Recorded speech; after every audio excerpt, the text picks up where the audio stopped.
see if I can set up my TeaLab. So, I'm actually quite excited for this. I actually learned about this in my horticultural course. I never actually got to use it. It's not really a popular thing to do in landscaping, especially when people just want you to deal with their lawns and weeds and hostas and all the things that you can't really eat and they don't care too much about. So it's got all the instructions here, letting you know about the features and the operations and the safety tips. All good stuff. Definitely read that. It's baggie. Oh, okay. So in here, we've got a tube which you would connect to this bad boy so that you can have about 6 air tubes going at the same time to one pump. So I'm not there yet. I only have the one TeaLab, but it's good to know if in the future I can do up to 6. So, gimme, and then they also have this. I'm guessing you screw it on, and it will funnel the air into the tube. So make sure I don't lose that part. Yay! All right, I've got the power outlet, which I will plug into my step down. And here it is. Here is my air pump. Yay!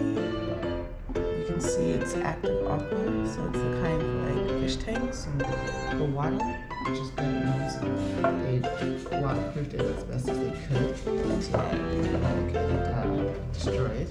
Less likely to get electrocuted. Alright, so I'm gonna plug this in.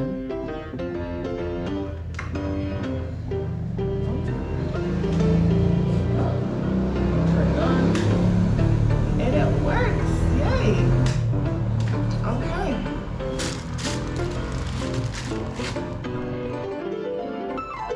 Okay, so now I'm going to cut the tabs or the zip ties on this TeaLab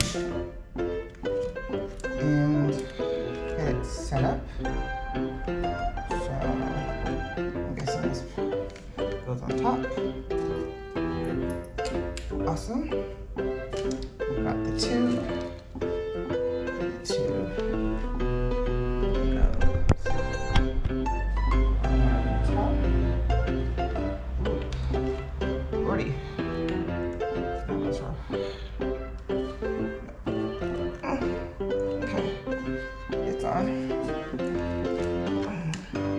Guessing you're probably supposed to push it all the way over, but it seems a bit ripped off. But I just want to make sure. I'm going to pull this part off, air pump. I'm going to screw in the metal piece onto the air pump.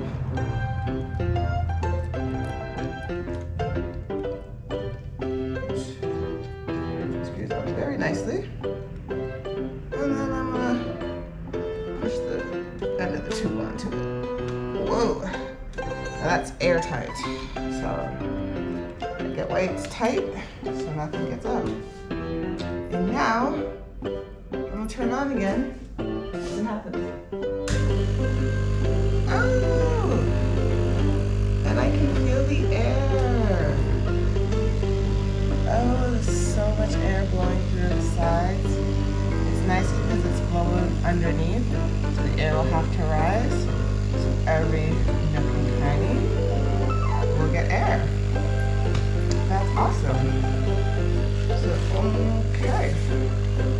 I'll turn that off. So now the only thing left to do is get my vermicompost which I will stick in the bag. And there's a couple of recipes in here, but I've got worm castings, life cube soil building compost. Do not have. Baseline liquid compost. Do not have. Kelp powder. I can get. Humic acid powder. Definitely can get. Boschkish and fish flash. So well, there's a lot. There's a lot, but I'm excited. Alright, I'm gonna bring this outside now to the shed and go put it in my food grade 5-gallon bucket. Alright, so I got the bag, which I will put my compost in. I got some vermicompost actually, so that'll be good. Thank you, TeaLab, for this bag. It's awesome. You roll it down, you clip it close, and then you clip it off. And it floats in the bucket. So that's pretty cool. Very happy with this. So I'm gonna go ahead and bring this out to the shed and get a brewing.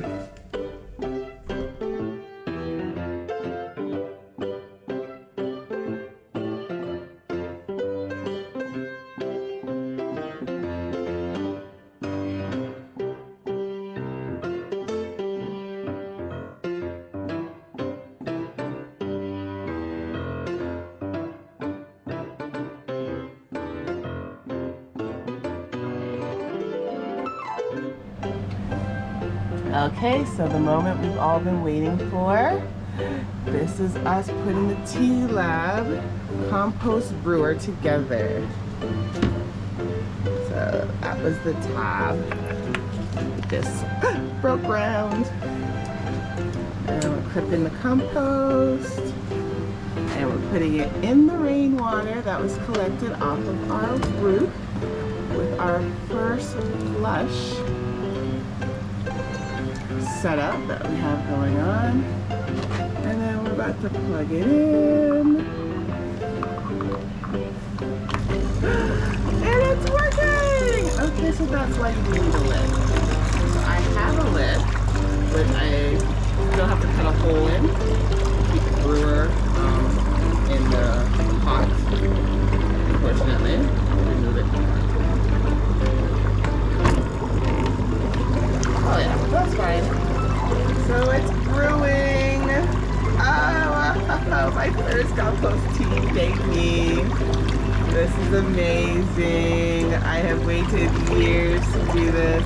This is actually something that was taught to me for about an hour or two in my horticultural class. We didn't actually get to make our own or apply it or, you know, study it and put it underneath a microscope to see all the microorganisms that were inside. But it was demonstrated that, you know, this is a compost tea brewer, this is compost, add molasses, which I have yet to add. Let's actually go and add that now.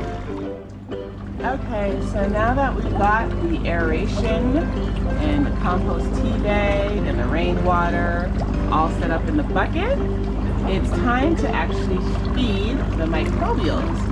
So what we're going to feed them with today is molasses from a seed.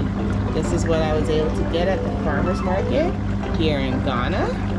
So we are going to give them a good tasting of that. Not too much, probably like a tablespoonful, just a nice dollop of it. It's not perfect. And then we're also going to feed them some moringa powder. So this is Myra's substitute for kelp. Here in Ghana, we grow moringa trees, and so I'm going to give them moringa powder. So a few shakes of moringa powder. Make sure there's enough for them to eat. That's perfect. And yeah, Bob's your uncle. That's actually quite a lot, but just mix them all. Or maybe we'll just mix it in. Use that shot. No, use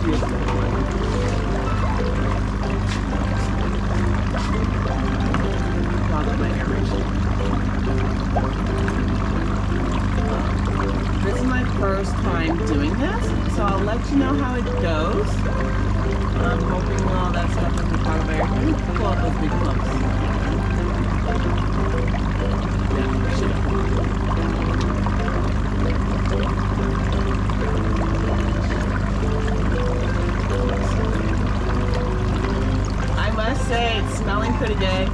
It's smelling pretty earthy. I didn't realize it had that earthy smell to it, but I guess because we're using vermicompost, it would.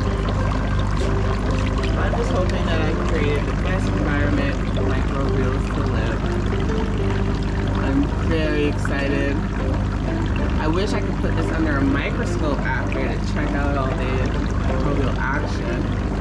But it's in the mail, so hopefully next time.